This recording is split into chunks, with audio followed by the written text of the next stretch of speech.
Bonsoir tout le monde, bienvenue sur l'émission On fait quoi maintenant?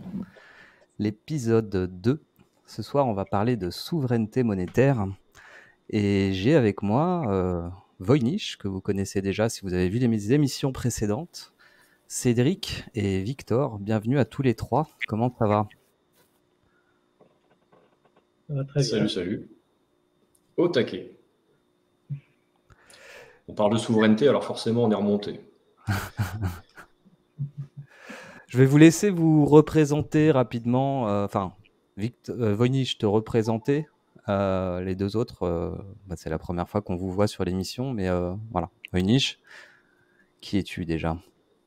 Alors, qui je suis? Bon, simplement un curieux qui est toujours présent, ou du moins essaye de l'être lorsqu'on parle de souveraineté.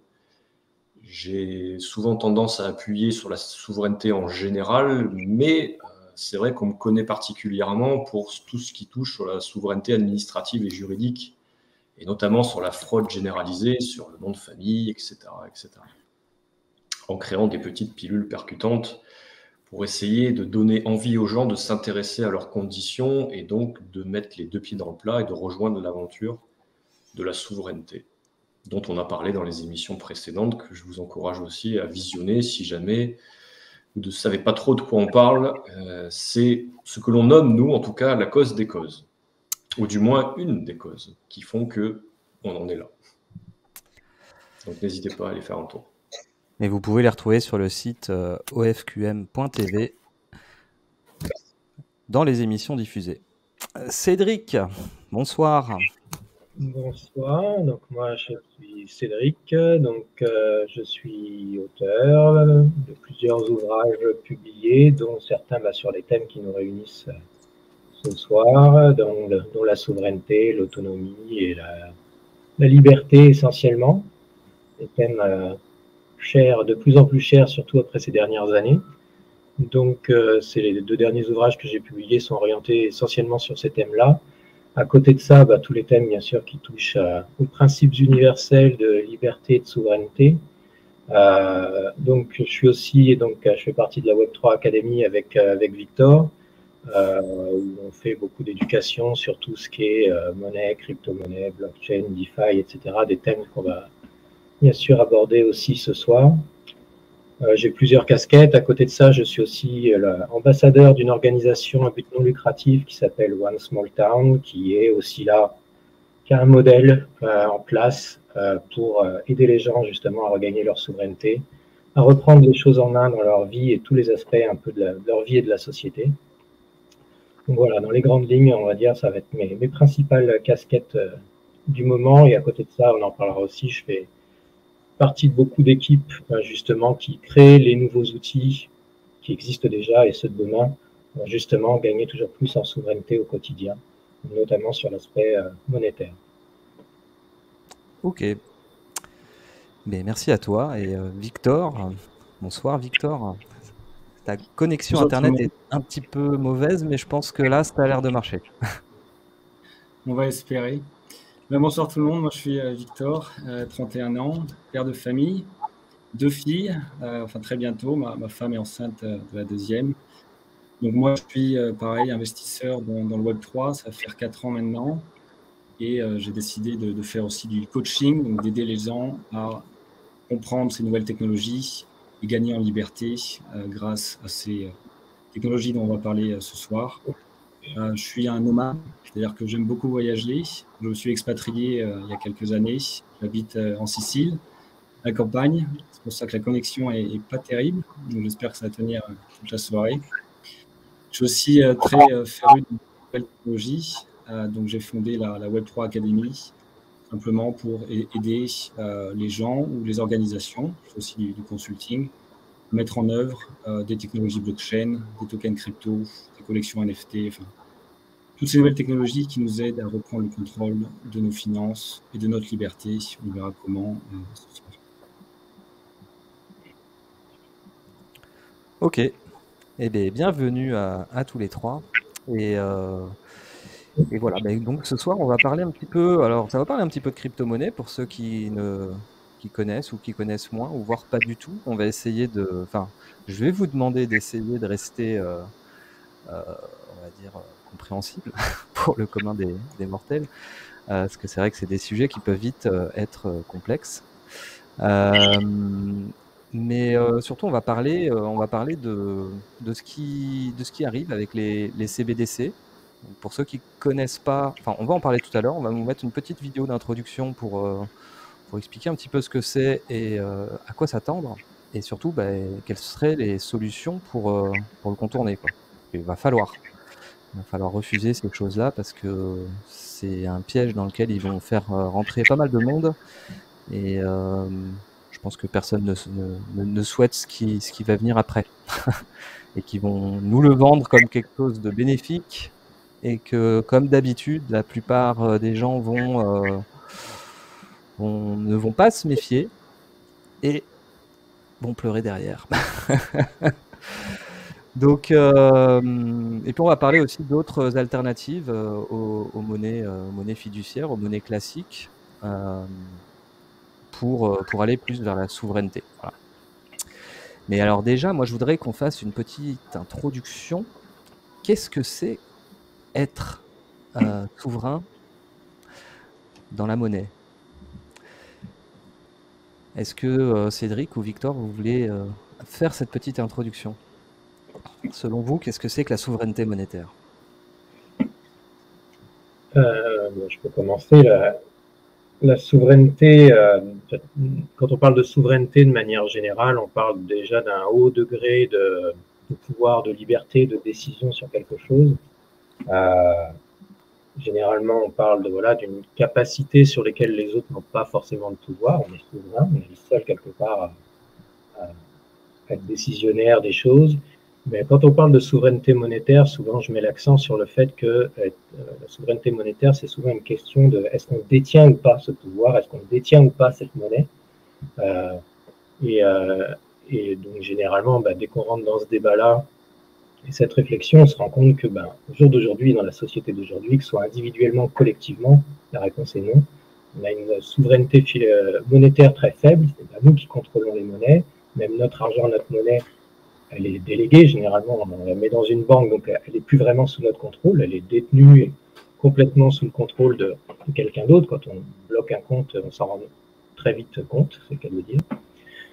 Donc voilà, la souveraineté monétaire, c'est surtout tous ces aspects-là, c'est qui crée la monnaie, qui la détient, qui la contrôle, est-ce que nous-mêmes, nous la détenons ou pas, quel pouvoir de décision on a dessus, quel choix on a dessus.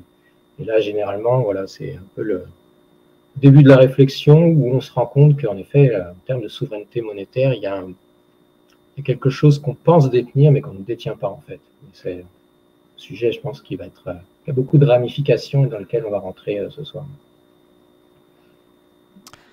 Ok. Mais du coup, on va parler de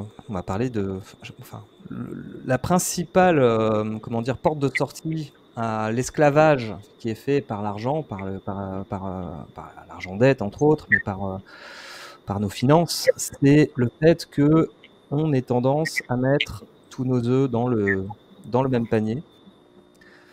Je fais revenir Victor qui galère un peu avec sa connexion. Et je pense que la clé principale pour sortir de cet esclavage, en tout cas d'un point de vue financier, c'est la diversification. C'est déjà de ne pas mettre tous ses œufs dans le même panier, parce que c'est avoir tout son argent à la banque, par exemple, demain une banque saute, vous perdez tout. Et s'ils veulent nous amener vers d'autres solutions comme les CBDC dont on va parler tout à l'heure, il suffira qu'ils appuient sur un bouton, comme ce qui est déjà en train d'arriver aux États-Unis, et puis pas que, où il y a plusieurs milliers de banques qui sont au bord de la faillite. Ça sera le levier qui va nous amener, en fait, si on veut récupérer notre épargne, à aller vers leurs nouvelles solutions qui vont nous vendre comme quelque chose de nouveau, de moderne, qui va nous apporter plein de bénéfices, mais il n'en sera rien du tout. Donc on va parler un petit peu de ces alternatives et vers quoi aller si on veut diversifier un petit peu son épargne. Il y a pas mal de choses en fait. Déjà, pour ceux qui sont, enfin pour ceux, on a tous des comptes bancaires, enfin presque. Déjà mettre toute son épargne dans la même banque, c'est déjà pas une bonne idée, je pense. Après, je pense que beaucoup de gens qui nous écoutent n'ont pas forcément d'épargne, mais il y en a qui en ont. Et je pense que c'est important de diversifier. Déjà, au niveau bancaire, d'avoir plusieurs comptes bancaires, pas forcément dans la même banque et pas forcément dans les mêmes devises. Je vais peut-être vous laisser un petit peu parler. Il y a Victor ou Cédric par rapport à tout ça. Ou Voynich même. Je démarre juste sur un point qui est intéressant, c'est que je soulève ce que disait Cédric, effectivement, rien ne nous appartient, et c'est quelque chose qui se démontre administrativement parlant au niveau des lois. Nous ne sommes réellement propriétaires de rien. Et pour ceux qui s'intéressent à la souveraineté sur tous les aspects, c'est-à-dire vraiment la liberté vers laquelle on tend, et de se défaire de ce que j'appelle cette fameuse matrice, il y a un prérequis qui est vraiment l'étape numéro 1, si on veut rentrer là-dedans et commencer à faire quelques petites étapes, ça c'est fondamental, c'est la souveraineté monétaire. Et qu'est-ce que ça veut dire? Parce que je ne l'ai pas entendu, mais je vais peut-être le formuler autrement, c'est le fait d'être 100% responsable et de posséder son argent pour de vrai. C'est ça que ça veut dire en fait la souveraineté monétaire, c'est ne pas dépendre d'un tiers, de ne pas dépendre d'une banque, de ne pas dépendre d'un site ou quoi que ce soit, c'est vraiment le fait de posséder sa propre monnaie. Et les experts qui sont là vont nous expliquer exactement comment. Victor, on va essayer. Je profite que ça marche bien. Soit là, ouais. Je voulais faire un petit disclaimer avant qu'on s'engage dans des discussions plus techniques. Tout ce qu'on va présenter là ce soir, ce sont des nouvelles technologies. C'est des choses parfois à risque. C'est des investissements ou des diversifications que vous pouvez faire à votre capital. On ne va pas ce soir vous donner des conseils. On n'est pas là pour vous conseiller quoi que ce soit. On vous donne au mieux nos opinions et vous devez en faire exactement ce que vous voulez. Et on vous conseille une seule chose, c'est de faire vos propres recherches. Dans le milieu du Web3, des nouvelles technologies dont on va parler, il y a un dicton qui s'appelle Dior, do your own research, faites vos propres recherches. Donc c'est très important. Même si on vous parle de projets, de crypto-monnaies ce soir, ce ne sont pas des conseils en investissement ou autre. C'est vraiment à vous d'aller sur Internet et passer des heures, s'il faut, à faire vos propres recherches et à vous convaincre vous-même que c'est une bonne opportunité. Il ne faut pas laisser des gourous, même des coachs comme nous, des soi-disant experts, même si on l'est, vous inciter à investir sur quoi que ce soit. C'est vraiment à vous décider par vous-même. C'est ça la souveraineté. Il n'y a que vous, votre écran, vos recherches. Personne d'autre ne doit vous amener à déplacer votre capital sur tel ou tel projet. Ça, c'est très important. Donc voilà, je voulais juste finir là-dessus. J'espère que ma connexion va tenir. Et je n'ai pas pu suivre tout ce que j'ai dit auparavant. Mais voilà, je voulais placer ça avant qu'on s'engage dans d'autres sujets. Ça marche. Donc c'était important de le rappeler. Et puis moi, j'ai un autre rappel à faire aussi, parce que c'est... Que ce soit sur cette émission sur la souveraineté monétaire ou les émissions précédentes et même les émissions à suivre, dans aucune émission en fait qu'on va faire sur On fait quoi maintenant, on ne va vous apporter des solutions sur un plateau ou on ne va vous apporter, enfin voilà, les solutions elles sont en chacun de nous. Nous avons tous des situations qui sont différentes et la seule solution, je pense, pour sortir de ce dans quoi on est rentré depuis un petit moment maintenant, c'est la responsabilisation. C'est que chacun d'entre nous cherche ses solutions et arrête d'attendre un sauveur ou que les solutions viennent de l'extérieur. Et c'est justement cet attentisme et c'est le fait que beaucoup soient... au final, on est tous des enfants qu'on a empêchés de grandir. Et un adulte, c'est quelqu'un de responsable qui prend ses décisions et qui fait des choix et qui responsabilise. Et il faut aller vers ça, en fait, nous tous. Et c'est comme ça qu'on arrivera à en sortir, en fait. Parce qu'à force d'attendre et de déléguer, en fait, les responsabilités à des élus, à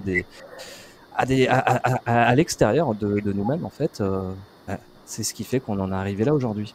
Donc voilà, c'était une petite parenthèse un peu longue, que je referai certainement, je vais essayer de la raccourcir, mais dans toutes les émissions qu'on va faire, parce que c'est, je pense, un point central. J'aimerais juste rajouter un petit truc au disclaimer, qu'on comprenne bien, parce que j'essaie d'avoir un petit peu de recul comme un néophyte par rapport à ce que disait Victor. Ouais, il n'y a pas de conseil, ça c'est sûr, et on ne va pas parler d'investissement ou de trading ou de quoi que ce soit.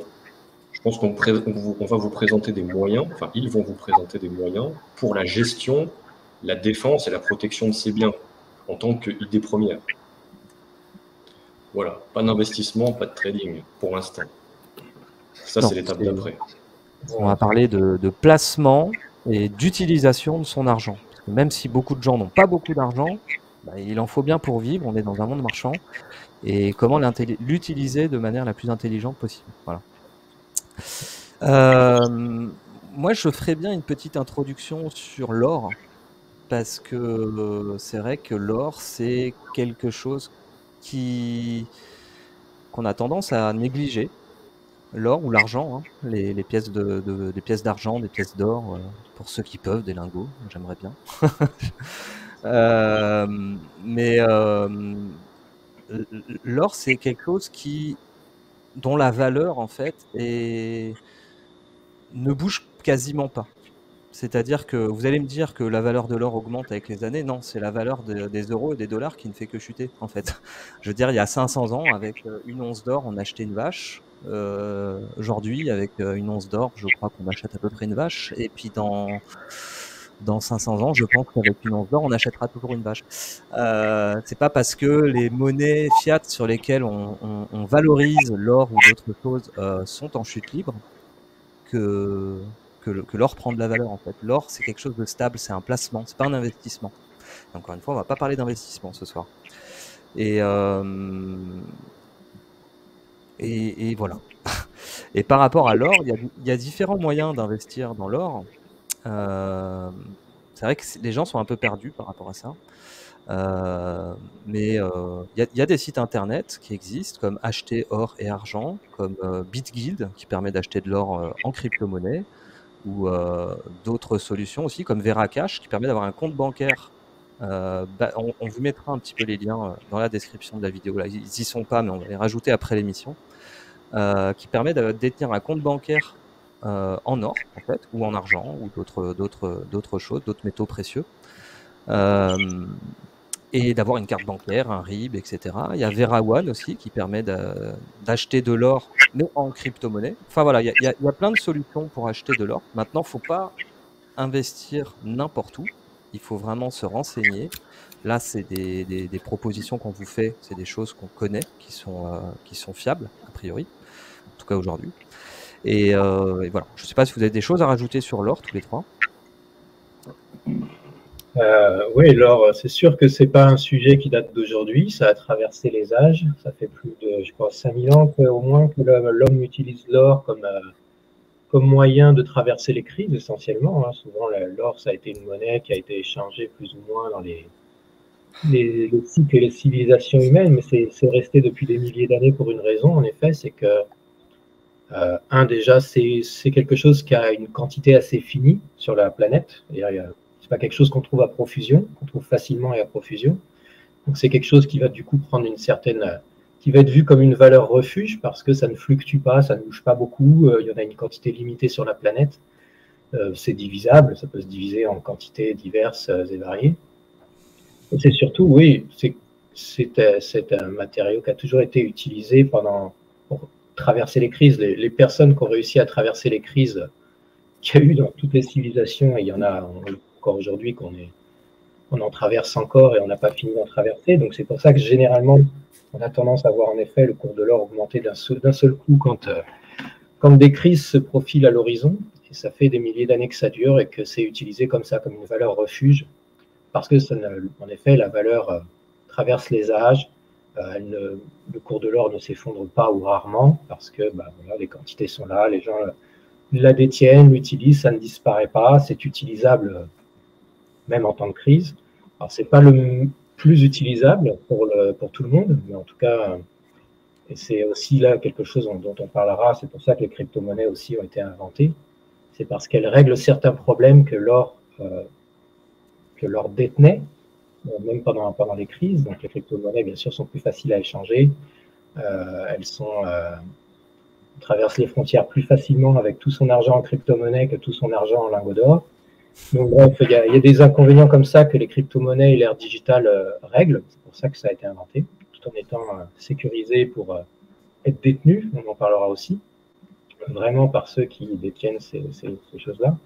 Mais oui, l'or, c'est quelque chose, toutes les personnes, on va dire, éduquées en matière monétaire savent que quand c'est accessible et c'est possible, quand tu parlais de diversification tout à l'heure, c'est toujours bien d'avoir une part de ses économies ou de son épargne en or pour voilà, une sécurité en temps de crise parmi tout ce qu'on peut mettre pour essayer d'avoir quelque chose qui permet de traverser les difficultés, d'être utilisé comme une monnaie. Voilà, c'est quelque chose qui est en effet connu depuis longtemps et qui n'est pas là de disparaître en effet aujourd'hui. Alors, j'ai Maya qui me pose une question, qui me demande: faut-il mieux acheter de l'or physique que de l'or en crypto? Et est-ce que c'est pareil? Est-ce que je vous laisse répondre? C'est vous les experts. J'arrête de parler, moi. Je peux enchaîner dans ma lancée dans ce cas-là. Donc l'or physique, en effet, ça s'achète, ça se vend. Alors par contre, c'est qu'il y a des points d'entrée et des points de sortie. Ouais, je peux bien répondre. Il y a un petit décalage. Il y aura juste un décalage de 3 minutes. On va attendre qu'ils nous entendent. C'est bon.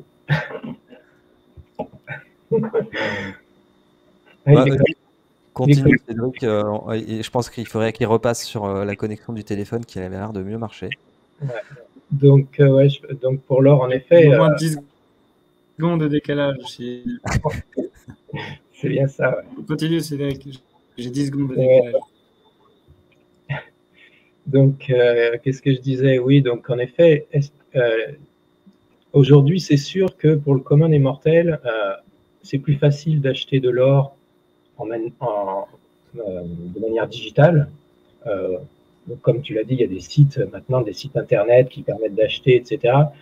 Je ne me prononcerai pas là-dessus, ça c'est toi, à mon avis, Johan, qui connais mieux ça que moi pour les utiliser. Moi, je parlerai pour la partie crypto-monnaie. Aujourd'hui, en effet, on peut acheter de l'or en crypto.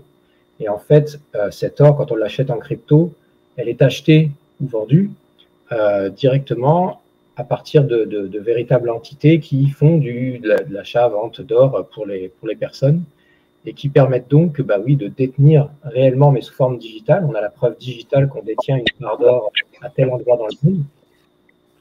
Et c'est utilisable, ça peut être utilisé comme une monnaie, ça peut être envoyé d'un bout à l'autre de la planète en quelques minutes, ça peut être gardé avec soi, avec son compte et ses clés privées de crypto.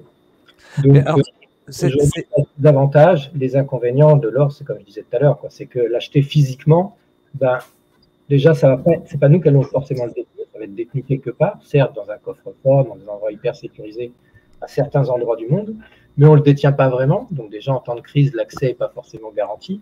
Et si, comme certains le font, après ils le détiennent chez eux, mais après, il faut en assurer la sécurité. Si on a besoin de déménager, de se déplacer, tout ça, faut pouvoir se charger de ça, avec soi ou le faire transférer. Donc l'or a des inconvénients que là aussi les crypto-monnaies, avec cette ère digitale, cherchent à résoudre, en faisant en sorte qu'on puisse en acheter de manière digitale. On a la preuve qu'on le détient, on peut l'échanger librement, mais on n'a pas besoin de le garder chez soi, on n'a pas besoin de s'en retirer. L'avantage aussi, c'est que l'or physique, quand vous le stockez, bon déjà, il faut bien le sécuriser, mais si le jour où vous voulez le vendre et que vous avez besoin de récupérer des euros ou des dollars, ou enfin de la monnaie pour aller acheter quelque chose ou quoi, déjà vous êtes taxé assez lourdement. Enfin, je crois que c'est 12 ou 15%, je ne sais plus exactement, mais il y a une taxe sur la vente d'or. Et l'avantage quand vous vendez en crypto-monnaie, tant que vous le sortez pas, vous n'avez rien à payer. Après, si vous le remettez sur votre compte bancaire, là oui, normalement il faut déclarer ça, c'est les 30% de taxe, même s'il existe des moyens de contourner ça de manière légale. Donc on pourra peut-être en parler d'ailleurs un petit peu tout à l'heure. Mais voilà, c'était la petite parenthèse. Moi j'ai une question par contre, comment être sûr quand on achète de la crypto or que la société derrière qui vend ces tokens, enfin ces crypto-monnaies, stocke bien cet or dans des coffres? Et est-ce que c'est audité? Comment ça marche? Parce que il y a certainement des arnaques aussi, non? C'est comme toujours, hein, comme disait Victor, avant de se lancer dans quelque chose, il faut comprendre ce qu'on fait, il faut rechercher ce qu'on fait. Donc, moi, par exemple, une des crypto-monnaies fiables qui existent et où il s'agit d'acheter et de vendre de l'or de manière digitale rapidement, facilement, ça s'appelle Pax Gold. Donc, on pourra mettre les liens en effet pour que les gens aient regardé de quoi il s'agit. Mais en effet, on achète, on vend ça en mode de crypto. Ces ordres d'achat-vente sont envoyés à une plateforme d'achat-vente officielle de l'or reconnue, qui est une entreprise au final, donc qui va être auditée bien sûr comme toute entreprise, qui a une comptabilité qui doit être claire, qui est vérifiée et vérifiable. Donc voilà, les seuls moyens de garantie, c'est toujours les mêmes, quoi. C'est de regarder à qui on confie les choses. Quand il y a une part de confiance, il faut regarder à qui on fait confiance, quel est le chemin que les choses suivent. Donc moi, personnellement, pour la partie crypto, c'est pour ça que la plus sérieuse que je connaisse et que j'ai trouvée, c'est celle-là, Pax Gold. Après, on peut en effet trouver d'autres choses. Là, des fois, en effet, on ne sait pas trop où est-ce que ça va, on ne sait pas trop qui fait les transactions derrière. Bon, là, dans les cryptos, il existe au moins celle-là, en tout cas, qu'on a une sûre et reconnue, qui est utilisée depuis des années, et qui après est achetée et vendue dans une institution reconnue qui est au Royaume-Uni, il me semble, depuis longtemps de commerce de l'or. Donc voilà, mais on en revient toujours à la même chose, quoi qu'on fasse, il faut en effet bien regarder de quoi il s'agit, qu'est-ce qui est montré comme en termes de fil d'échange entre la partie crypto ou même à partir du moment où on achète de l'or avec son argent normal sur un site quelconque comme ceux que tu as pu donner, c'est pareil, quoi. Il faut regarder la légitimité, la fiabilité, la recommandation, enfin à quel point c'est sérieux ou pas, quoi. Donc, je vais un peu que là-dessus, mais là. Dans tous les cas, oui, il faut toujours se renseigner un maximum avant de mettre son argent où que ce soit. C'est une règle de base, je pense, c'est même pas que, je n'ai pas envie de parler d'investissement, de placement, enfin, je veux dire, vous n'allez pas ouvrir un compte bancaire dans une banque dont vous ne connaissez rien ou quoi, voilà, c'est la même chose. On a parlé déjà de crypto-monnaie par rapport à l'or. Moi, avant qu'on fasse une introduction sur qu'est-ce que c'est que les crypto-monnaies, un petit peu comment ça fonctionne, la blockchain, tout ça, etc. Moi, j'ai une question qui me revient souvent. On fait quoi demain s'il y a une coupure de courant ou s'il nous coupe Internet? On perd tout? Les cryptos n'existent plus? Comment ça se passe? Tant que le courant et Internet n'est pas remis, en effet, mais bon, le jour où de toute façon il y a une coupure de courant et d'Internet, je pense que ce genre de choses deviendront, surtout si c'est subi d'un seul coup, deviendront le cadet des soucis des gens, quoi. Maintenant, c'est pour ça qu'en effet, c'est là aussi que il y a des débats sur le fait que l'or physique est mieux que les monnaies digitales, parce que l'or physique, on peut l'avoir chez soi. C'est pas le cas de la plupart des gens. La plupart des gens ne l'auront pas forcément chez eux, sauf ceux qui ont des pièces d'or ou des choses qui peuvent être vraiment échangées pour faire du commerce ou comme monnaie. Maintenant, c'est clair que c'est le cas. Maintenant, au jour d'aujourd'hui, sur le plan des technologies qui ont été inventées par l'homme, à partir du moment où elles ont été inventées et adoptées, elles n'ont jamais disparu. Donc, pour que ça disparaisse, aujourd'hui, il faudrait vraiment qu'il y ait quelque chose d'assez catastrophique à la surface de la planète. Et on l'a vu, même des gouvernements aussi puissants qu'ils puissent se penser quand ils commencent à avoir des révoltes ou que ça commence à chauffer dans leur pays et qu'ils coupent Internet, c'est temporaire à chaque fois. Et c'est local. Voilà, c'est temporaire, c'est local, parce que la première chose que les gens vont faire si on leur coupe ça, c'est rétablir ça. Ils vont être très bien sûr à agir pour que ça soit rétabli et que ceux qui se permettent de les priver de ces libertés-là, en effet, on a tous besoin de ça aujourd'hui pour les échanges, sinon Mais il faut pas oublier un détail important, c'est qu'aujourd'hui, les 2 premiers outils de propagande, des gouvernements, des riches, des puissants, et cetera, c'est la télévision et puis internet. Et sachant qu'aujourd'hui, la plupart des télés, fonctionnent, sur des box internet et je pense pas qu'il y ait encore beaucoup de monde qui utilise la TNT, hein. Donc de toute façon, s'il y avait plus internet, il y aurait plus d'outils de propagande et ça m'étonnerait qu'ils se coupent leur premier outil pour manipuler les gens, quoi. Donc ces rumeurs comme quoi Internet pourrait être coupé ou que l'électricité pourrait être coupée, je ne sais pas trop sur quoi elles sont fondées, mais je pense que c'est surtout pour nous faire peur, en fait. Pour nous faire peur. Et pour nous dévier des technologies qui pourraient nous servir à s'émanciper ou aller vers la souveraineté. Voilà. Enfin, c'est mon avis. Oui, ces remarques sont fondées sur le fait qu'on l'a vu, c'est des choses qu'on a vues, les gouvernements couper Internet, faire en sorte de couper, en tout cas dans une ville ou dans une grande partie d'un pays. On l'a vu, c'était en Tunisie, on l'a vu dans certains endroits, bien sûr en Chine, on l'a vu dans beaucoup de pays comme ça où il y a eu des soulèvements populaires. Forcément, ils voyaient que les gens se regroupaient, utilisaient Internet pour s'organiser, se regrouper, donc la mesure d'urgence, c'était de couper. Et ensuite, forcément, ça revient. En plus, ça n'a rien changé. Les soulèvements ont eu lieu avec succès pour la plupart derrière. Mais en effet, et en plus, maintenant, comme tu le dis, c'est un outil de contrôle pour eux. Donc, généralement, c'est pas dans leur intérêt de couper totalement le contact avec la population. Sinon, en effet, c'est la population qui est encore plus au contrôle des choses et c'est pas quelque chose qu'ils font, et même s'ils le font, ils ne le font que de manière avec parcimonie, de manière temporaire, quoi, en mesure d'urgence.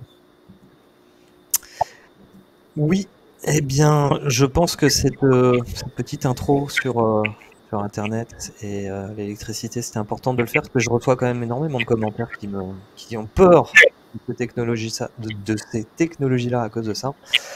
Et je pense que ça serait intéressant pour ceux qui ne connaissent pas du tout comment ça fonctionne, d'expliquer rapidement, en quelques minutes, comment ça marche la crypto-monnaie, sur quoi c'est basé, qu'est-ce qui fait que c'est bien en fait, qu'est-ce qui rend la crypto-monnaie une solution d'avenir. Enfin voilà, je sais pas Victor si ton réseau est bon là, si tu peux nous faire un petit topo là-dessus, c'est très bien.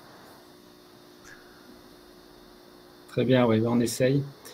Donc, les crypto-monnaies, c'est des monnaies digitales, des monnaies numériques qui n'existent pas physiquement, que vous allez posséder dans votre portefeuille numérique également, que vous pouvez vous échanger de pair à pair, et c'est ça qui est important, sans intermédiaire, directement entre être souverain et un autre être souverain, sans demander l'opinion de votre conseiller bancaire ou qui que ce soit d'autre. Donc ça, c'est le point le plus important des crypto-monnaies.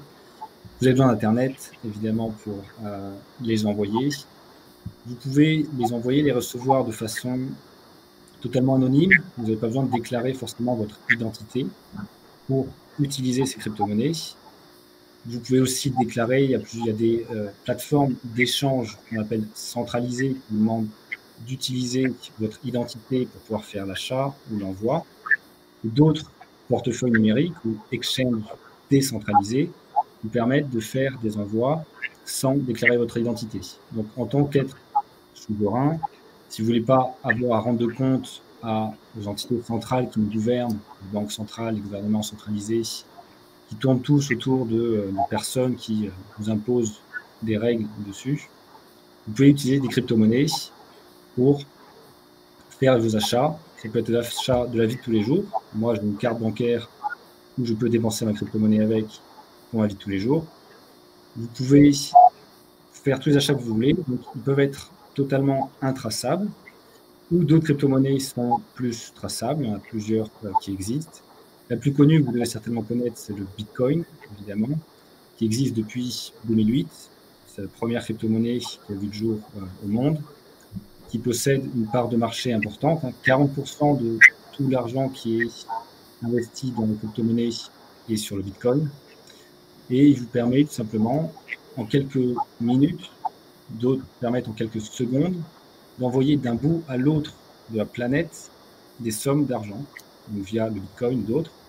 Donc c'est ultra rapide, c'est également très sécurisé, c'est très transparent également, grâce à la technologie, on pourra parler juste après, la blockchain. car toutes ces crypto-monnaies existent en fait sur la technologie blockchain. C'est là qu'est la vraie révolution, c'est sur la blockchain. Donc voilà un peu un topo rapide sur les crypto-monnaies. C'est quelque chose qui existe depuis récemment à l'échelle de l'humanité, mais qui est en train de changer le monde. Et elle se repose, comme sur les monnaies fiat, elle se repose sur la croyance qu'on en a. L'euro ou le dollar, c'est sur la croyance qu'on en a dessus, qui fait sa valeur. Le Bitcoin, c'est la même chose. D'autres sont sécurisés par des projets concrets, c'est-à-dire qu'il y a des entreprises, des startups qui vont créer une crypto-monnaie pour lancer une entreprise. Donc, mettre en œuvre des solutions à des problèmes réels la plupart du temps, parfois à des problèmes tout à fait factifs. C'est pour ça que certaines crypto-monnaies sont des arnaques. Il faut bien le savoir, il faut bien le comprendre. Il y a des arnaques dans ce milieu-là. Il y a des projets très réels qui essaient tout simplement de changer le monde, de changer la vision qu'on a par rapport à la monnaie elle-même. Le Bitcoin cherche à réduire les problèmes d'inflation qu'on connaît de plus en plus de nos jours. Donc, chaque projet essaie de résoudre des problèmes réels. Donc, des crypto-monnaies, il y en a des dizaines de milliers. On a des qui se créent tous les jours. C'est assez simple pour un geek, quelqu'un qui est assez à l'aise avec l'informatique. C'est assez simple de créer une crypto-monnaie, de commencer à se l'échanger. Donc voilà, ce qu'il faut retenir, c'est que c'est pair à pair. On ne demande pas à des intermédiaires si on peut faire avec cet argent. On fait vraiment ce qu'on veut et on le possède directement sur nos wallets personnels. Si vous avez un wallet qu'on appelle décentralisé, donc personne ne peut venir vous ponctuer là-dedans, personne ne peut venir vous retirer vos crypto-monnaies. Pas comme un compte en banque où l'État peut venir faire un prélèvement à la source, par exemple. Ça, c'est pas possible avec les crypto-monnaies. Vous êtes en total contrôle de votre portefeuille. Mais c'est d'ailleurs la base de... Merci Victor, mais c'est d'ailleurs la base de la plupart des arnaques qui ont eu lieu sur la crypto-monnaie. Je pense à, comment ça s'appelle, cette boîte qui a déposé le bilan récemment, là j'ai un trou de mémoire, FTX je crois. FTX. Ouais, c'est ça. En fait, ce qui a permis en fait ces milliers de personnes qui ont tout perdu suite à la faillite de FTX, et c'est arrivé aussi avec d'autres plateformes par le passé, c'est que à partir du moment où vous mettez vous stockez de la crypto-monnaie sur une plateforme, c'est comme si vous mettiez de l'argent à la banque. En fait, l'argent ne vous appartient plus. C'est-à-dire qu'il n'est pas en votre possession. Il est stocké par une plateforme et ils en font ce qu'ils veulent. C'est-à-dire que demain, si la plateforme décide de fermer la porte et de partir, ou qu'ils font faillite ou quoi, tout le monde perd tout. Et c'est ce qui est arrivé. Et certaines étaient des arnaques, d'autres étaient, on va dire, des ratés. Pour FTX, je pense que c'était une arnaque et je pense que ça reste que mon opinion. Hein. Je pense que FTX a été créé dans un but de générer une panique autour de la crypto-monnaie et que tout ça a été orchestré, mais ça reste que mon opinion de complotiste. Mais voilà. Donc totalement ça. Ouais. Mais d'ailleurs, je crois que je me rappelle plus le nom du PDG de FTX, mais ça voulait dire en gros banquier véreux, quoi. J'ai trouvé ça génial. C'était Sam Bankman-Fried. Bankman-Fried. Ouais. Donc un homme bancaire free. Enfin voilà. Donc le gros avantage des cryptos, c'est de pouvoir stocker soi-même, de pouvoir détenir sa crypto, et c'est justement la base de la souveraineté monétaire. Donc si c'est pour aller dans la crypto et laisser détenir tous ses actifs sur une plateforme, je vois pas vraiment l'intérêt. Et là encore une fois, on parle de placement et pas d'investissement. On n'est pas là pour vous faire du conseil pour aller faire de l'investissement. C'est pour ça que le Bitcoin, c'est une crypto-monnaie qui est géniale, mais avec une telle volatilité que le Bitcoin peut faire x10 d'une année sur l'autre, quoi. Donc ou l'inverse. Donc c'est vrai que stocker son argent en Bitcoin sur le long terme, ça peut être intéressant, mais si demain vous avez besoin de sortir votre argent et qu'il a perdu la moitié de sa valeur, c'est un petit peu embêtant. Et il existe aussi ce qu'on appelle des stablecoins, qui sont basées, comme on en parlait tout à l'heure, sur le cours de l'or, ou même sur le dollar ou l'euro ou d'autres monnaies fiat ou d'autres valeurs. Je ne sais pas s'il y a des cryptos basés sur l'argent. Enfin, voilà. Nous, ce qu'on va vous recommander ce soir, c'est plutôt d'aller vers des cryptos stables, ce qu'on appelle des stablecoins. Ce n'est pas de l'investissement, c'est du placement. Et encore une fois, il faut aussi se méfier de ces cryptos-là, parce qu'on a vu certaines stablecoins se péter la gueule suite encore une fois à des manigances de certaines baleines, comme on les appelle, qui en achètent et qui en détiennent des énormes quantités, juste dans le but de faire ce qu'ils ont fait, hein, c'est-à-dire de tout vendre d'un coup et de faire perdre toute la valeur à ces crypto-monnaies. Donc, encore une fois, ne jamais mettre tous ses œufs dans le même panier. Je pense que c'est la règle de base dans les finances. Ça vaut pour tout. Voilà. Bon, c'était une parenthèse. Je fais des parenthèses un peu longues ce soir. Est-ce que Cédric ou Victor, vous pouvez nous faire un petit peu une introduction de ce que c'est que la blockchain? Parce que c'est un petit peu la base. Le principe même de la crypto-monnaie, c'est justement, repose sur la blockchain qui, elle, est une réelle révolution pour l'avenir, pour la monnaie, même pour plein d'autres choses, y compris pour la démocratie. On pourrait en parler, pas ce soir, mais voilà. Lequel d'entre vous souhaiterait en parler? Bon, on peut revenir, si on doit parler de la blockchain, on peut revenir à la leçon numéro 1 des blockchains. Franchement, l'histoire de Bitcoin est intéressante et j'invite tout le monde à la découvrir, la regarder, parce que c'est un cours. Je peux essayer, mais j'ai gros bug. Il y a de nouveau 15 secondes de décalage.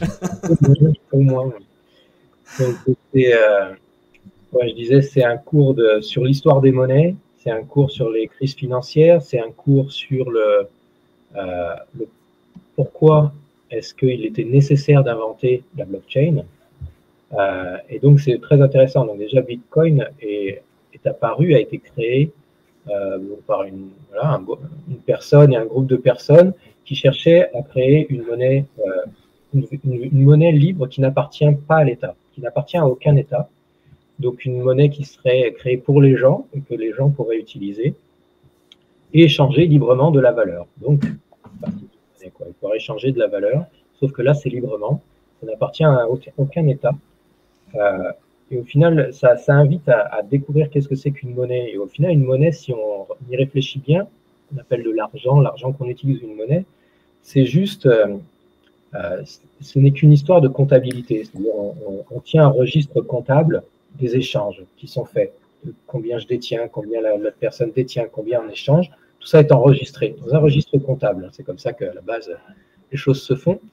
Donc la blockchain, c'est ça, c'est un immense registre comptable des échanges de valeurs qui se font entre les gens. Sauf que ça ne passe pas par les banques, ça ne passe pas par les États, ça s'échange, comme Victor disait, de pair à pair, de personne à personne. Et tout ce réseau numérique, digital, n'appartient à personne non plus. C'est un ensemble de dizaines de milliers de personnes autour du monde qui font tourner ce qu'on appelle des nœuds. Donc cette blockchain, elle est composée de nœuds. Les nœuds, au final, ce sont des machines, des machines qui sont capables de traiter toutes ces transactions, qui sécurisent le réseau et qui vont valider cette blockchain, donc valider les transactions, qui vont faire en sorte d'enregistrer tout ça, d'enregistrer ce registre d'échange. Et vu que c'est le terme important à retenir aussi de la blockchain, de l'avantage de l'invention, c'est que c'est décentralisé, contrairement à une banque ou un État qui va centraliser tout le pouvoir monétaire autour de peu de personnes. Cette monnaie est créée et elle est décentralisée autour de dizaines de milliers de nœuds de personnes qui font tourner ce réseau, qui permettent à cette monnaie d'être échangée librement.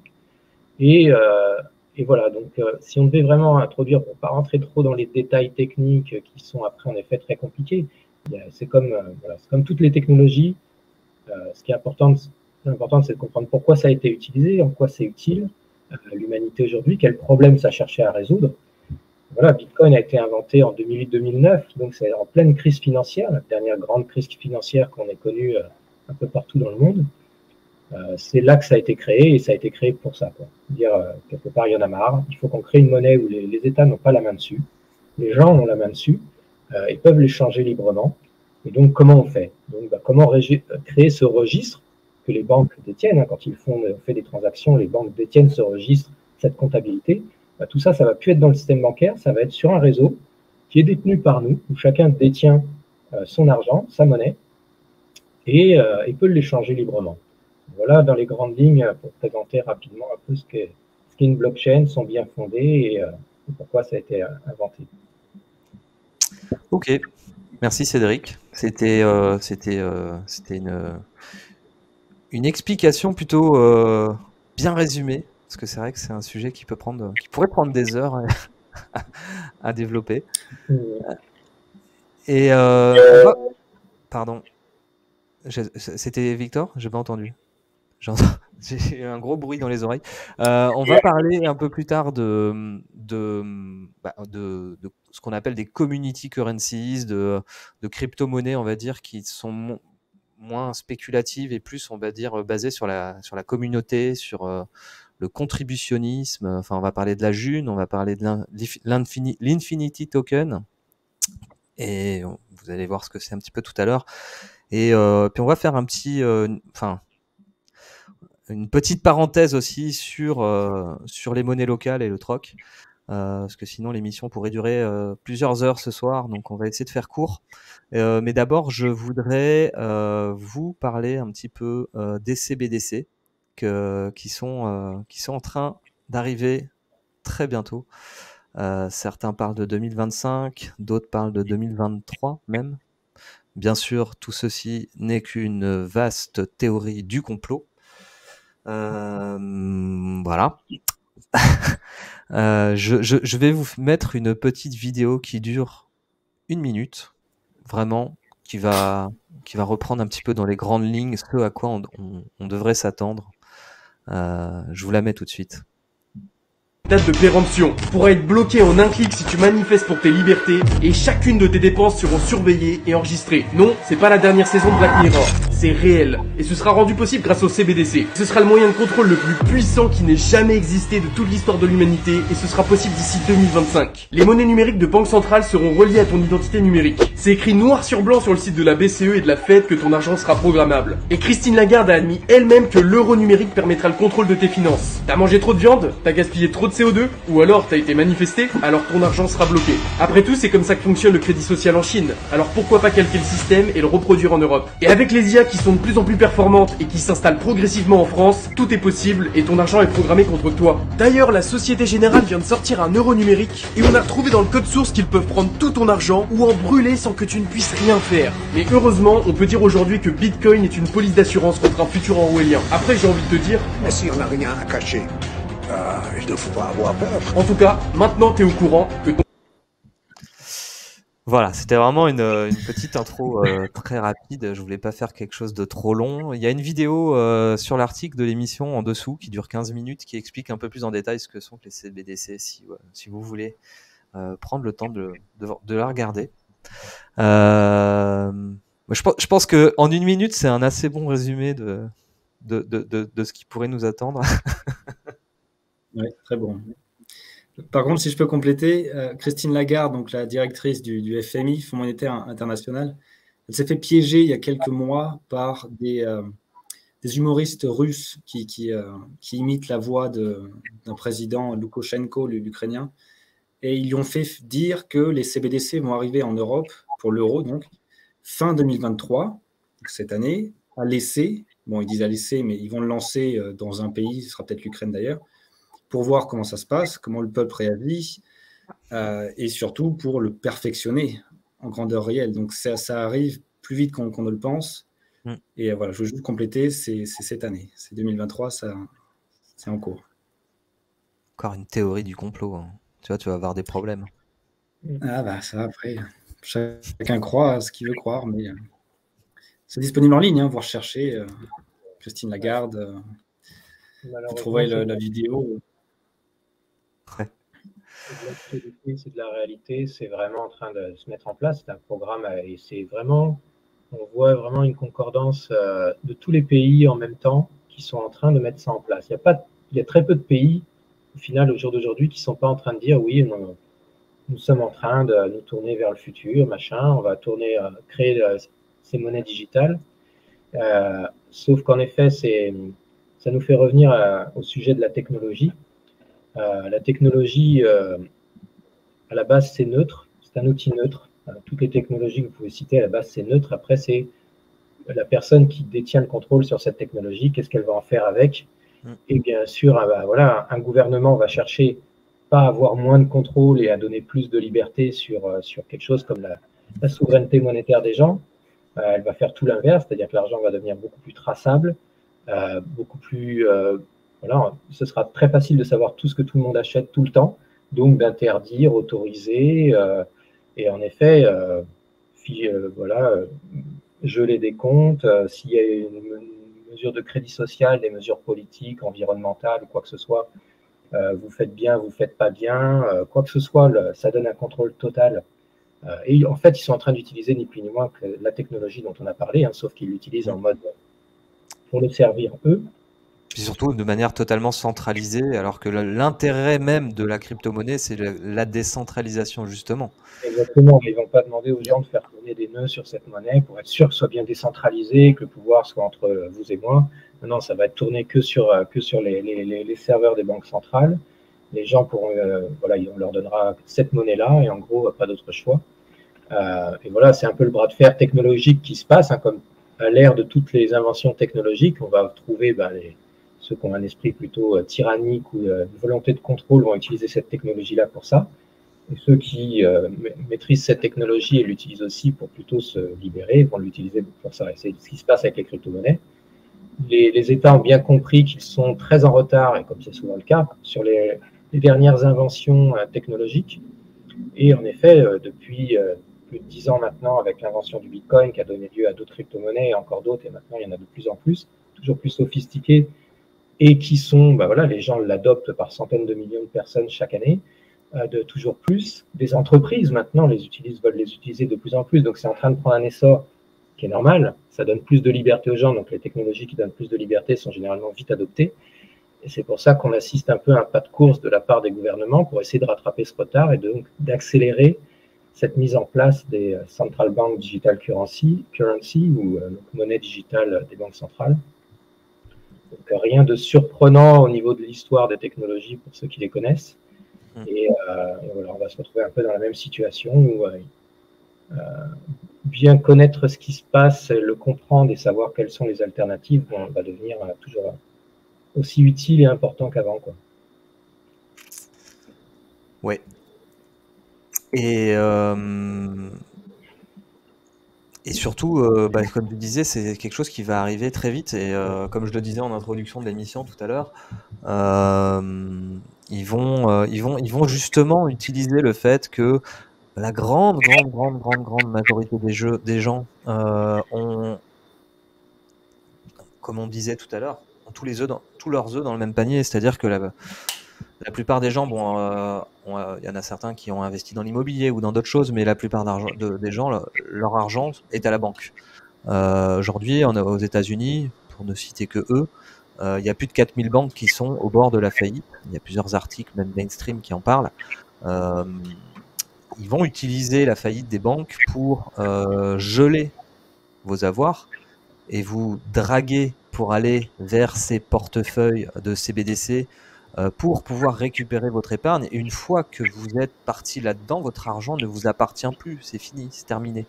Le meilleur moyen d'éviter que ce genre de choses puisse se faire, c'est d'anticiper et de diversifier ses avoirs. Garder une partie à la banque parce qu'on n'a pas le choix, mais comme on le disait tout à l'heure, aller vers l'or, aller vers certaines cryptos, des stablecoins, aller vers ceux qui peuvent... il y a encore temps d'investir dans l'immobilier, acheter des terrains, etc. Enfin, voilà. En tout cas, avoir tous ces œufs dans le même panier, c'est aujourd'hui une aberration et c'est comme ça qu'ils vont nous tenir, quoi, pour la suite. T'en penses quoi, Voynich ? Vigilance. Et surtout, être visionnaire. C'est vrai que ce que tu disais, Cédric, c'est pas tant qu'ils ont du retard au niveau des technologies. Je pense qu'ils sont carrément à des années-lumière de ce qu'on a. Par contre, ils sont pas toujours très visionnaires. Et on se rend compte que finalement, quand le génie collectif s'y met, on arrive à faire des choses, et c'est plutôt bon signe. Et ils n'ont peut-être pas tout prévu non plus. Ça laisse une belle porte de sortie. Encore une fois, c'est de l'organisation et de l'intelligence collective. Il y a un gros avantage au système actuel qui a été mis en place et qui permet ce contrôle, en effet, assez ample sur les populations.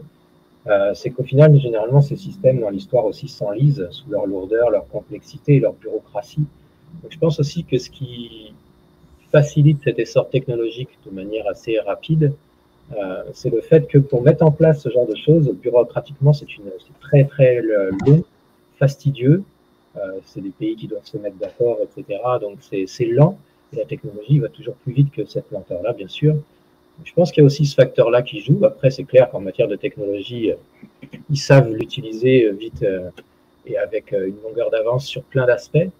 Mais ce qui fait qu'ils ont des longueurs de retard, c'est justement, on le voit avec l'Europe, on le voit avec les États-Unis, c'est une telle lourdeur. On voit qu'ils ont une volonté de mettre ça en place, on voit qu'ils ont une volonté d'essayer d'aller vite, mais on voit que ça doit tellement discuter que la technologie, elle, à côté, on vit une ère digitale exponentielle où tout va très vite, tout évolue sans arrêt.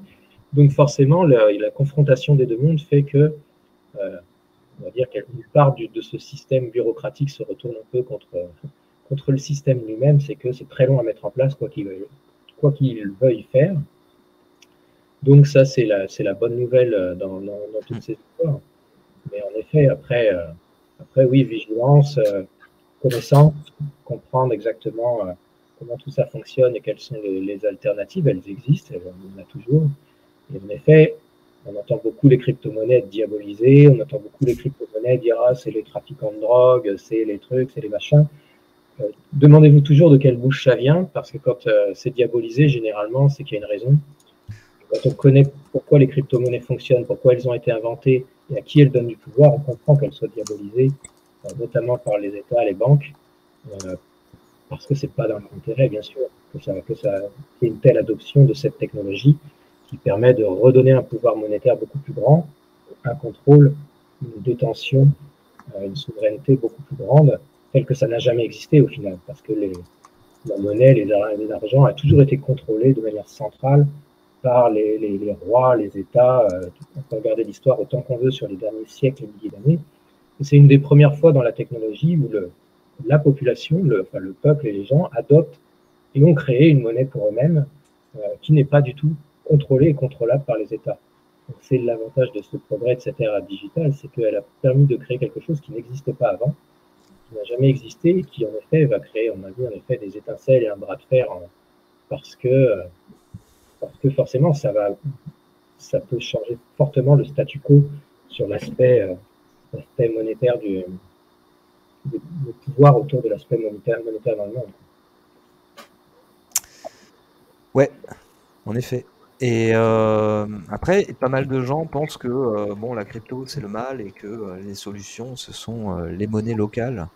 Là, je vais faire une petite réponse. Moi, je vais essayer d'être assez court, mais la plupart des monnaies locales, déjà, le problème c'est qu'elles sont locales, c'est-à-dire qu'elles permettent des échanges locaux, mais pas nationaux, internationaux, etc. Donc ça, c'est un petit peu un point qui peut être gênant. Et surtout, la plupart des monnaies, je ne connais pas de monnaie locale en fait qui n'est pas indexée sur le cours de l'euro. C'est-à-dire que moi, je prends l'exemple, par exemple, de l'Eusco au Pays Basque, là où je vis. Il y a un compte bancaire avec autant d'argent en euros qu'il n'y a de monnaie en circulation, d'Eusco en circulation. Donc en fait, si cette monnaie, voilà, l'avantage c'est qu'elle va mettre en avant la consommation locale. Donc ça, on peut pas le retirer, ça, c'est intéressant. Mais en termes de monnaie alternative, elle n'apporte pas grand-chose de plus en fait, parce que demain, si cette monnaie se met à déranger, il suffit qu'il ferme le compte, hein, et puis il n'y a plus de monnaie. Hein. Donc ce n'est en rien une alternative. Hein. C'est juste quelque chose qui va induire plus de consommation locale. Voilà. Ça, on n'a pas besoin d'une monnaie alternative pour le faire. Je veux dire, les gens, même en euros, peuvent consommer local. Hein. Donc voilà, je sais pas ce que vous en pensez, vous, des monnaies locales, rapidement. Niche, tu souris, je pense que tu as des trucs à dire, toi. On pense que c'est des alternatives. Ça en est. Alors, il ne faut pas te cracher à chaque fois dans la soupe, mais il faut surtout voir venir le truc. Ce qu'on cherche, c'est à s'émanciper d'une certaine manière. Ça peut être une transition, les monnaies locales, mais ça reste indexé à l'euro. Et c'est ce qui semble poser problème techniquement et idéologiquement.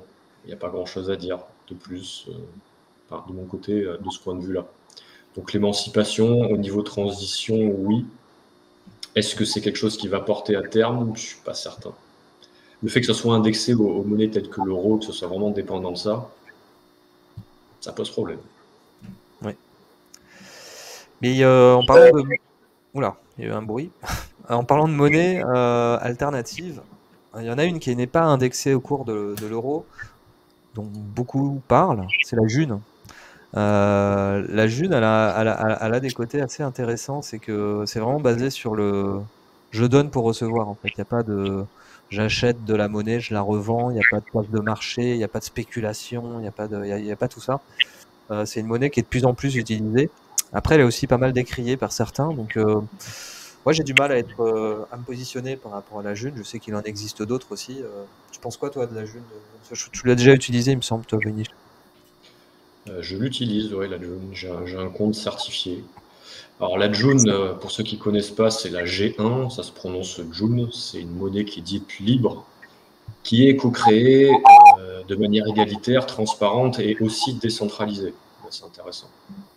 Les logiciels qui sont utilisés aussi pour gérer la June sont également sous licence libre.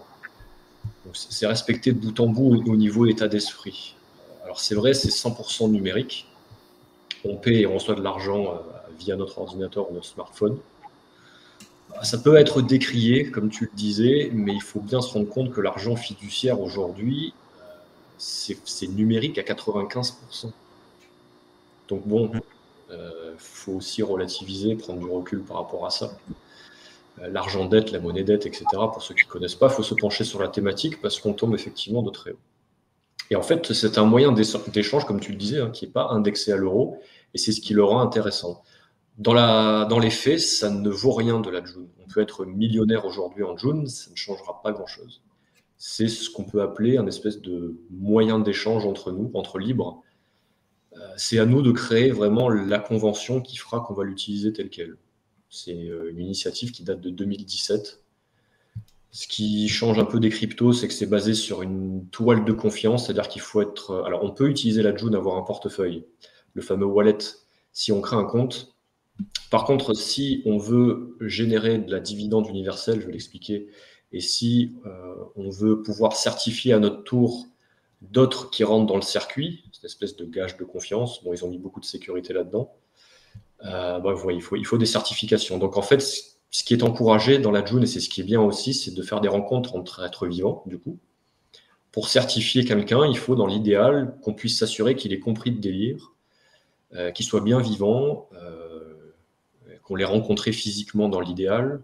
Certes, on peut gruger, évidemment, comme tout système, mais déjà, ça met quelque chose en place qui permet de protéger un minimum, et de protéger cette monnaie. Et concernant la dividende universelle, donc chacun reçoit, une fois qu'on est certifié, quotidiennement un certain montant de DU, le dividende universel. Certains voient ça comme une espèce de revenu universel, mais encore une fois, à l'heure actuelle, la June, ça ne vaut pas grand-chose. On peut être millionnaire, milliardaire avec, ça ne changera rien, on ne pourra pas s'approprier quoi que ce soit. On verra dans le futur, mais en tout cas, à l'instant T, c'est un moyen d'échange entre libres. Et c'est à nous de savoir l'utiliser à bon escient. Donc, je vous encourage effectivement à vous pencher là-dessus. C'est plutôt bien ficelé. Quelque part, c'est une monnaie qui permet de faire du troc décentralisé. Oui, c'est un moyen d'échange, c'est-à-dire que c'est vrai que le troc, c'est assez complexe. On ne va pas forcément l'évoquer ce soir parce que c'est d'une complexité rare. On pourrait se dire qu'effectivement, le troc, c'est simple. Tu me donnes ci, je te donne ça. La mise en pratique est beaucoup plus complexe. Alors que là, on échange une valeur sur un ordinateur qui permet de se rendre compte de la valeur qu'on partage avec les uns avec les autres. C'est un moyen de faire une espèce de comptabilité. Mais dans les faits, ça vaut rien. Ça vaut ce que ça vaut. Ça vaut la valeur qu'on donne. Ouais. Et Cédric, Victor, vous avez travaillé sur la création d'un token qui s'appelle le token Infinity. Est-ce que vous pouvez en parler un petit peu? Parce que enfin, comment vous le différencieriez de la June, par exemple? Alors, j'ai pas assez étudié la June pour y trouver les différences. Je connais pas assez le sujet là, mais l'Infinity Token, je connais bien. C'est moi qui l'ai créé avec plusieurs autres membres du projet qu'on appelle One Small Town, une petite ville en français. Alors, avant de parler du token Infinity, je vais vous parler du contributionnisme, qui est un nouveau modèle de voir le monde, qui est carrément un concurrent, en tout cas moi je le vois comme ça, du capitalisme et du communisme. Et maintenant on a le contributionnisme, où on va, alors dans des petites villes, mais pas que, ça peut être des projets, des business indépendants, où on va inviter des membres à venir contribuer de leur temps, un minimum de 3 heures par semaine, vers un projet commun, une coopération, une coop, un business, pour produire nos besoins essentiels. Ça peut être l'agriculture, ça peut être l'énergie, ça peut être lié à l'eau, ça peut être lié à la technologie, bon, tout ce qu'on a besoin en tant que société. On invite donc une masse salariale, on pourrait dire, mais une masse de membres à venir contribuer de leur temps vers le bien commun pour produire 3 fois ce dont la communauté locale a besoin, 3 fois plus que ce qu'on a besoin, pour pouvoir être dans l'abondance et la prospérité. Donc c'est ça que le projet One Small Town veut amener. Et pour tracer les échanges, c'est pareil, pour tracer qui est venu contribuer 3 heures de son temps, on a créé l'Infinity Token. Donc c'est pas une crypto-monnaie, c'est un token qui est sécurisé par notre temps. C'est à chaque fois qu'on va venir dans un business dépenser 3 heures de notre temps, on va recevoir un token. À la fin du mois, on aura donc 4 tokens. On peut en donner un pour la preuve de notre travail au dépôt commun, où on aura tous les produits et tous les services qu'on a pu produire en groupe, et on va pouvoir avoir gratuitement tous les produits et tous les services en échange du token. Donc c'est une façon de tracer qu'on a donné notre temps, qu'on est membre, et on va pouvoir s'échanger aussi entre membres ces tokens, toujours sur une plateforme qu'on a créée décentralisée, totalement en dehors du contrôle des États et des banques.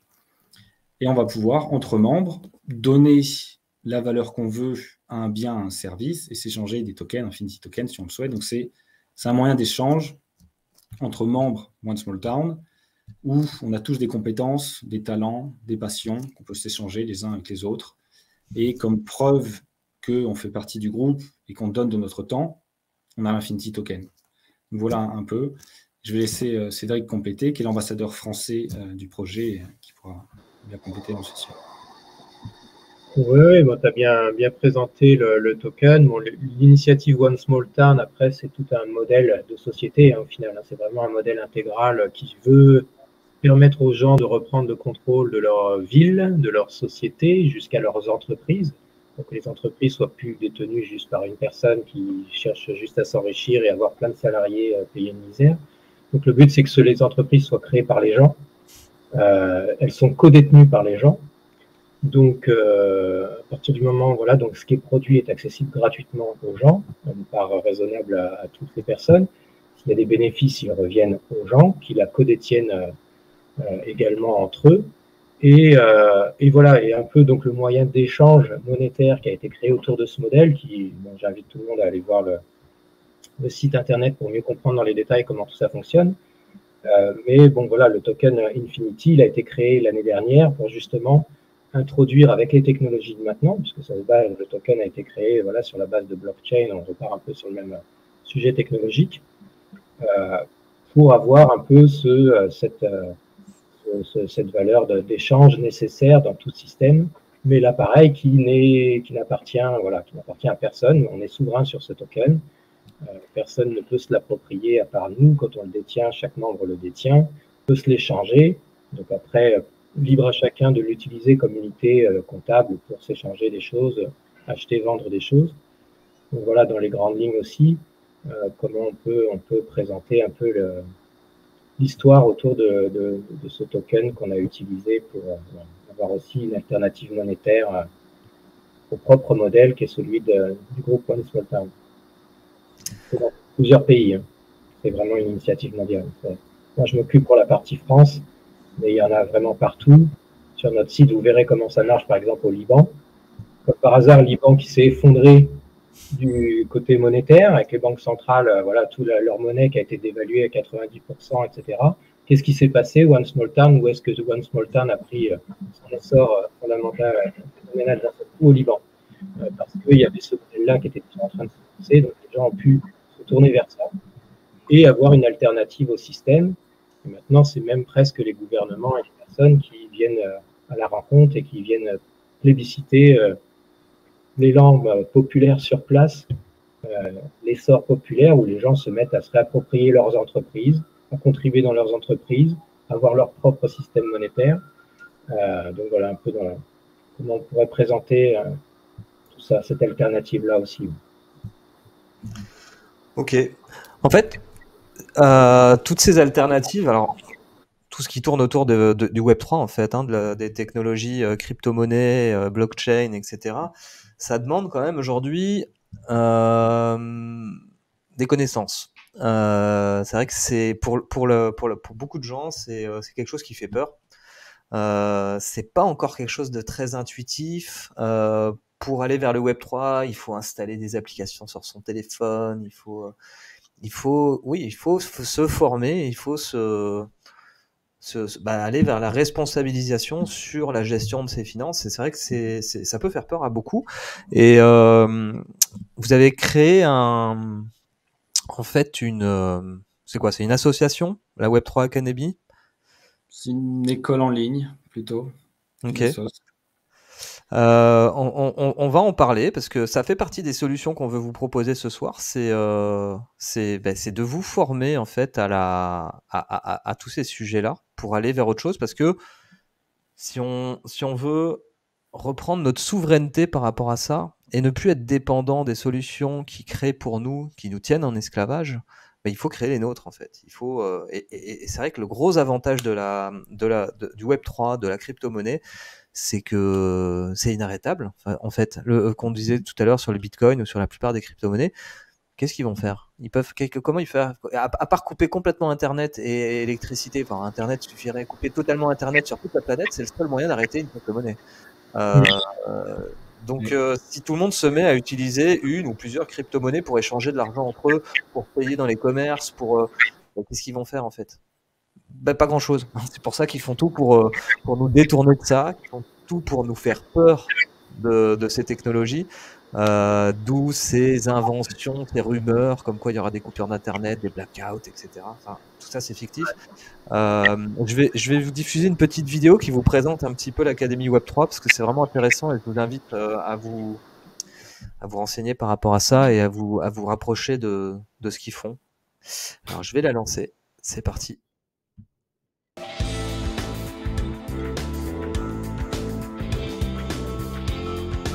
À l'aube de l'humanité, les hommes vivaient en communauté, en symbiose avec leur environnement. Ils pouvaient jouir librement de l'abondance qu'offre la nature et ils s'entraidaient pour chasser. Mais il leur fallait constamment partir en quête de nourriture. Alors ils ont eu la bonne idée de se sédentariser. Malheureusement, certains ont fait le choix de se replier sur eux-mêmes. Au fil du temps, une poignée d'hommes ne se satisfaisaient plus des seuls murs de leur maison. Ils ont fini par bâtir toutes sortes de cloisons, qu'on les appelle remparts ou frontières. Plus tard, d'autres se sont coupés de la nature et ont exploité leur environnement de façon accrue.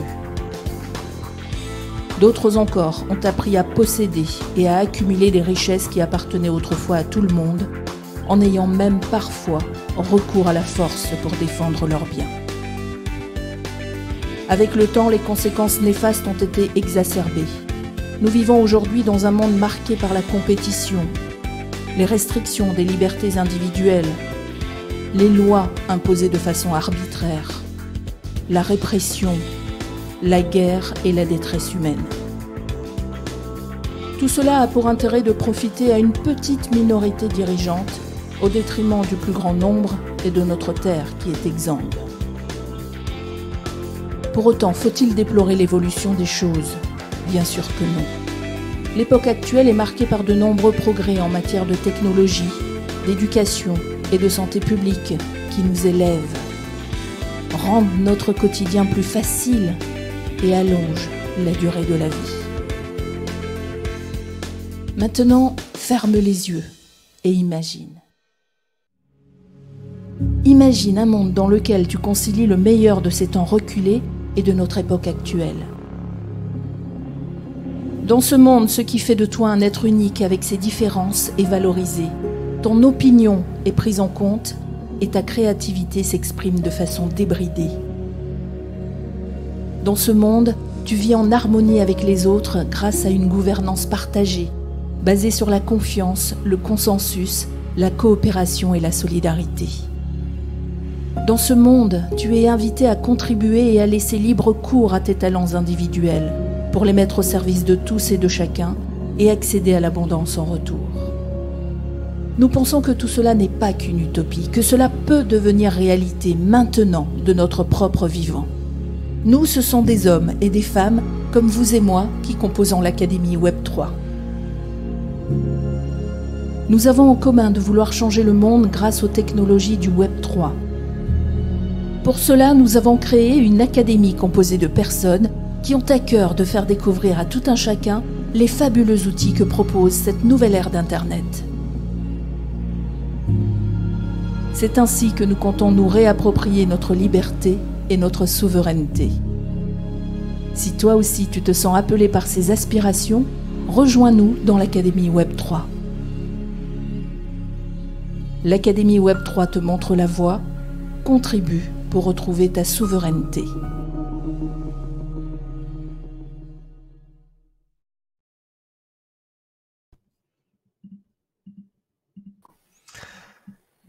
Alors, je replace tout le monde comme tout à l'heure, voilà. J'adore votre vidéo de présentation, elle est vraiment sympa.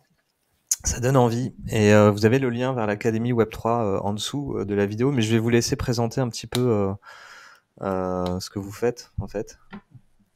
Victor? Oui. Yes, oui, merci.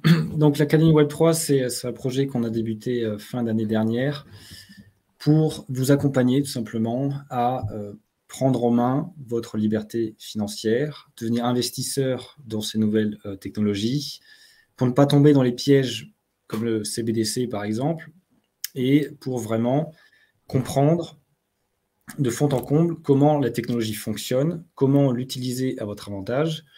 Et on vous propose dans l'Académie donc des cursus de formation que vous pouvez suivre en autonomie si vous le souhaitez.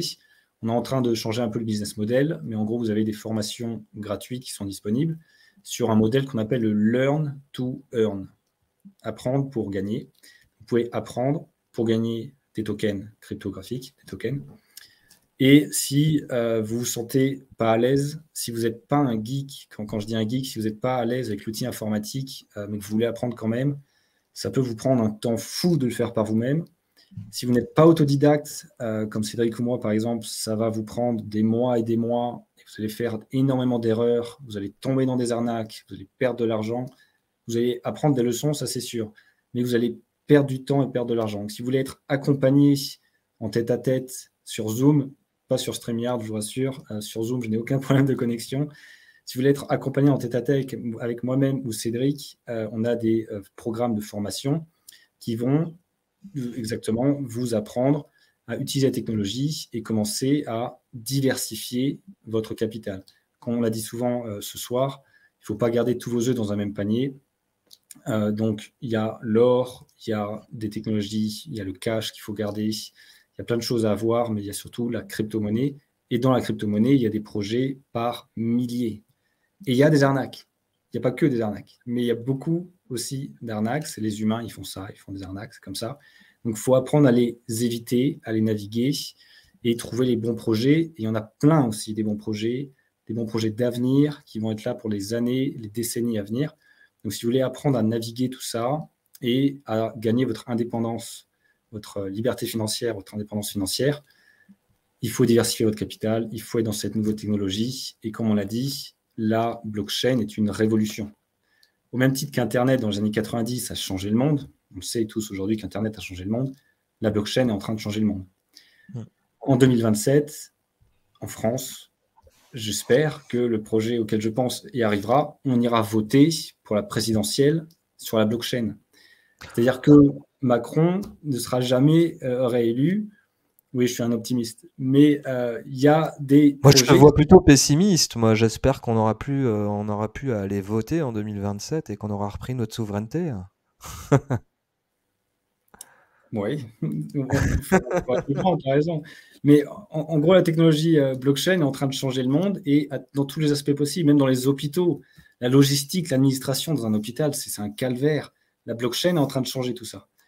Les votes, les élections, la corruption va être anéantie grâce à la révolution blockchain.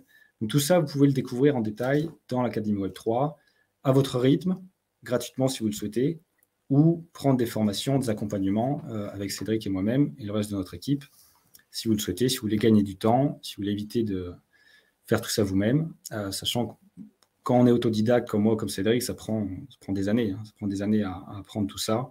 Et si vous êtes accompagné, en quelques semaines, vous pouvez être indépendant et commencer à faire vos premiers investissements et surtout à sécuriser votre capital. Donc voilà ce qu'on propose dans l'Académie.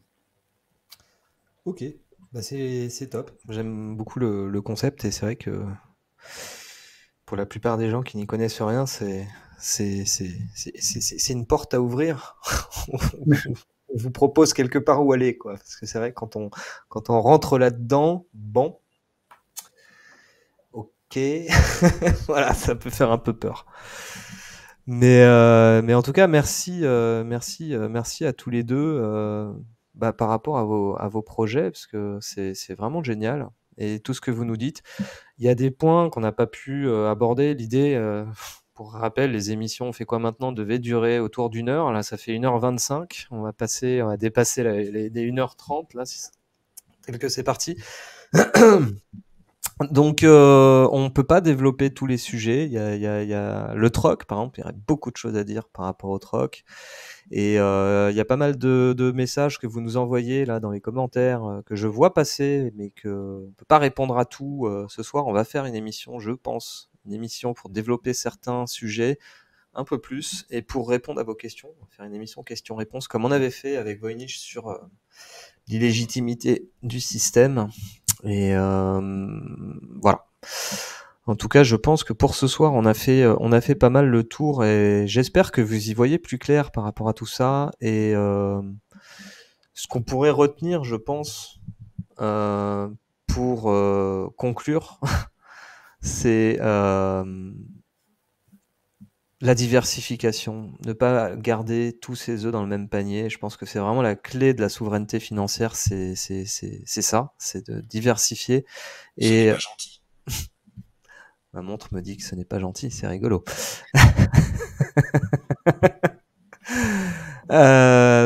Et le Web3, de toute façon, le Web3, c'est clairement l'avenir.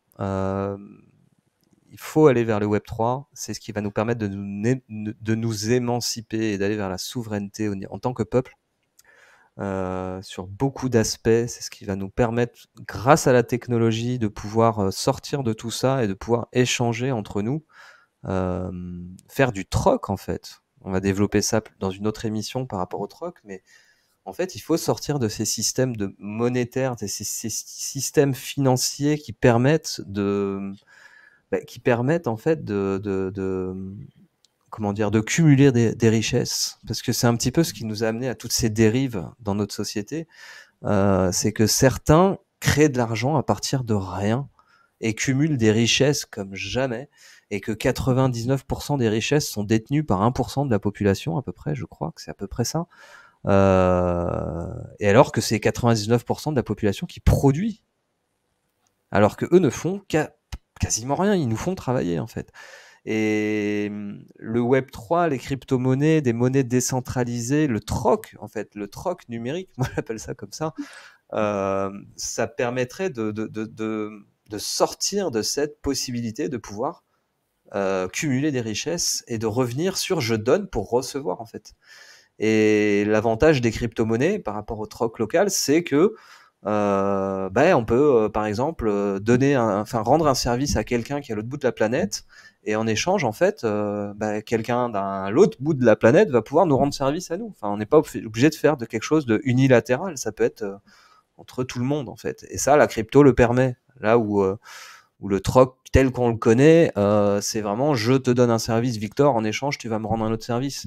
La crypto permet d'aller beaucoup plus loin que ça. Donc ça, on pourrait vraiment faire une émission dédiée pour parler de ça et des solutions existantes et même de celles qu'on pourrait mettre en place et qu'on va mettre en place. Moi, j'ai pas mal de projets autour de ça. Voilà. En tout cas, faut pas négliger les technologies parce que, comme tu le disais tout à l'heure, Cédric, toutes les technologies dans l'histoire, elles sont apparues, mais elles ne sont jamais reparties. Et il faut pas croire que malgré la peur qu'on essaye de nous inculquer sur énormément de choses qui tournent autour de ces technologies, qu'elles vont disparaître. Non, elles ne disparaîtront pas.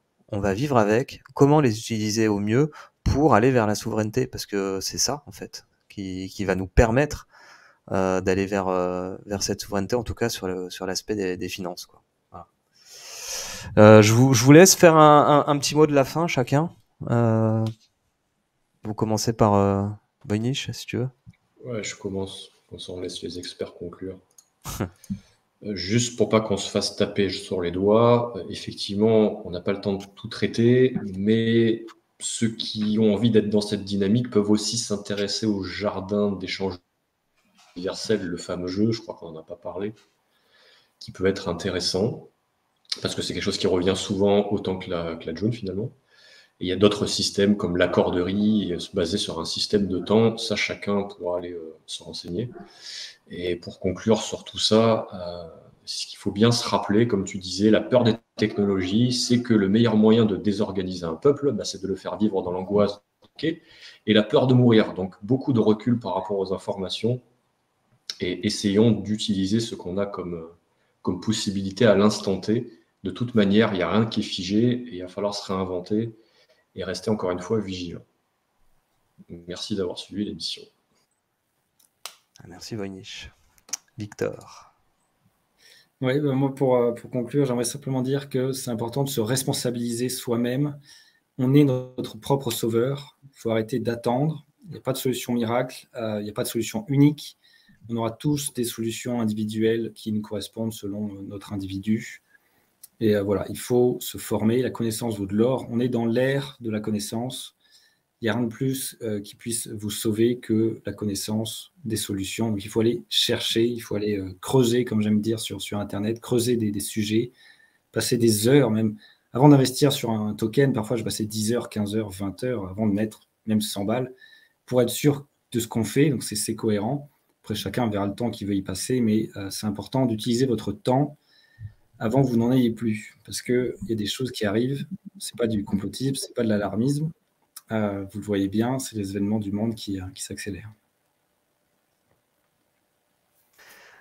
Totalement. Merci. Cédric. Et pour compléter un peu ce que vient de dire Victor, ouais, le mot de la fin, ce serait de vraiment donner confiance aux gens sur le fait que des technologies existent, qu'elles ont été inventées comme toutes les technologies par nécessité. C'est-à-dire que les technologies apparaissent parce qu'une nécessité apparaît dans le monde. La nécessité actuelle, c'est de décentraliser les pouvoirs. On le voit, toutes ces dernières décennies, les pouvoirs se sont centralisés, politiques, médiatiques, etc., monétaires. Et aujourd'hui, quand on parle de Web3, c'est vrai qu'on n'a pas vraiment, pour ceux qui ne connaissent pas ce terme, expliqué de quoi il s'agit. Il s'agit de la décentralisation d'Internet. Décentraliser les pouvoirs autour des échanges de valeurs, les monnaies, les échanges d'informations. Le Web3 permet aussi de décentraliser l'information, qu'elle ne soit plus centralisée autour juste de certains médias, mais qu'elle puisse vraiment circuler aussi librement et de manière décentralisée. Donc bref, des outils existent, ils sont là pour ça, voilà, c'est ce qui permet. Ce sont des outils, comme tous les outils, qui nous permettront de pouvoir refaçonner le monde à notre façon et le faire avancer dans la direction qu'on veut, plus de souveraineté, plus de liberté, créer plus des sociétés fonctionnelles plutôt que des sociétés dysfonctionnelles, où c'est vous et moi qui sommes aux commandes, et on reprend donc notre pouvoir souverain pour faire avancer les choses sur tous les aspects qui l'exigent. Donc voilà, le Web3 est un outil pour ça, c'est nouveau, beaucoup de personnes ne le connaissent pas, et comme tout ça s'apprend, et une fois appris, voilà, on détient de nouvelles capacités du quotidien, qui peuvent être utilisées dans le quotidien rapidement et qui nous permettent de vraiment rentrer dans le vif du sujet et dans la réalité qu'on est en train de présenter en partie ce soir. Ouais. Merci à tous les trois. Moi, je voudrais juste rajouter une dernière petite conclusion. L'inconnu, ça fait peur. Et la peur, ça nous fige. Et il faut j'arrête de dire il faut tout le temps, mais voilà, c'est important d'aller vers le savoir, vers la connaissance, pour sortir de cette peur. Parce que c'est au final cette peur qui nous maintient dans le consentement. Et c'est ce consentement qui leur donne leur pouvoir sur nous, au final. Si les gens arrêtaient de consentir, ils n'auraient aucun pouvoir. Leur pouvoir n'est fondé que là-dessus, sur notre consentement. Donc, il n'y a que la connaissance qui peut nous faire aller vers la sortie de cette peur et nous faire aller vers l'arrêt du consentement. Et enfin, je le répète souvent, ceux qui m'écoutent dans les différentes émissions l'entendent à chaque fois, donc désolé de me répéter, mais je veux dire, 99% des gens, on est l'étage du bas de la pyramide et on fait tourner 100% du système. Les étages du haut, ils ne servent qu'à une chose, donner des ordres. Mais en fait, on n'a pas besoin d'eux. Donc, et la seule chose qui fait qu'on les garde au-dessus de nous, là, c'est notre consentement.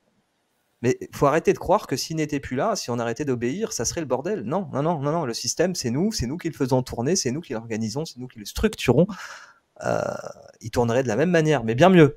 Parce que les ordres, ils ne seraient pas donnés à des fins pyramidales, c'est-à-dire dans leurs intérêts, mais donc pour le nôtre. Voyez ? Donc il faut sortir de cette peur pour sortir du consentement. Et sortir de la peur, ça passe par la connaissance, donc la responsabilisation. Voilà, c'était mon mot de la fin. En tout cas, je vous remercie tous de nous avoir écoutés et tous les trois, Voynich, Victor, Cédric, d'avoir été là ce soir. Et on se retrouve très bientôt pour la prochaine émission. La prochaine, ce qui est prévu pour l'instant, ça sera le 18 juin à 20h30 avec Jean-Jacques Crèvecoeur et Jérémy Mercier qui vont parler de la iatrogénèse. Alors, allez voir sur les émissions à venir ce terme, ce qu'il veut dire. En gros, ça va parler du système médical. Ça va être intéressant aussi. En tout cas, nous, on va certainement organiser aussi une émission questions-réponses. On va voir pour la date. Je reviendrai vers vous sur le canal Telegram que je vous invite à suivre. Le lien est dans la description de la vidéo. Et si ce n'est pas encore fait, abonnez-vous à la newsletter sur le site onfaitquoimaintenant.com.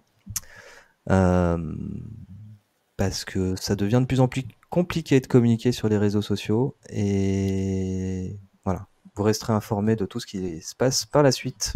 Merci à tous, bonne fin de soirée et à ciao, bientôt. merci. À tous. Salut.